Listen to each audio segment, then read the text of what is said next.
es fühlt sich an, als ob mein Kopf explodiert. Meine Kumpels hatten Spaß, ich bin komplett dekoriert. Und ich schaue in den Spiegel, was ist eigentlich passiert? Denn überm Arsch hab ich ein Arschgeweih tätowiert. Besoffen Autofahren ist doch okay, wenn man sich anschnallt. Dachte ich doch, jetzt brauch ich glaub ich einen Newton-Anwalt. Meine Nase ist gebrochen, Mann, wie schmerzhaft das ist. Ja, der Türsteher war anscheinend stärker als ich. Und die Olle neben mir, die sieht aus wie Thomas Gottschalk. Wie hab ich mir die denn schön gesoffen, Mann, ich kotz bald. Mann, ich trink nie wieder, auf jeden Fall ne Zeit lang. Naja, okay, auf jeden Fall bis nächsten Freitag. Wo war ich in der Nacht?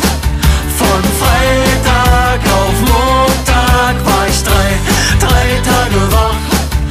Oder einfach im Koma. Und ich denk mir so ne Scheiße.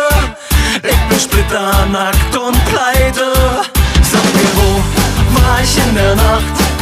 Von Freitag auf Montag. Ich mach ein Auge auf, das andere geht nicht auf. Alles dreht sich und ich glaub, mein Bett bewegt sich auch.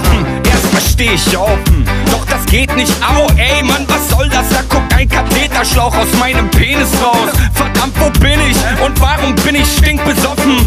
Warum trage ich dieses blöde Kleid mit hinten offen? Warum fühlt mein Kopf sich an, als ob ein Block dagegen knallt? Ich geh zum Spiegel, oh mein Gott, ich hab ein B am Hals. Dieses Gesaufe ist nicht gut für meine Leber, klar. Doch jetzt hab ich ne große Narbe da, wo meine Leber war. Egal, sie können die Leber haben, dann muss ich wen ja tragen. Mach mir nichts, ist ganz okay, doch bitte kann mir jemand sagen, wo war ich in der Nacht?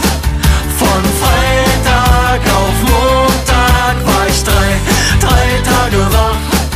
Oder einfach im Koma. Und ich denk mir so ne Scheiße.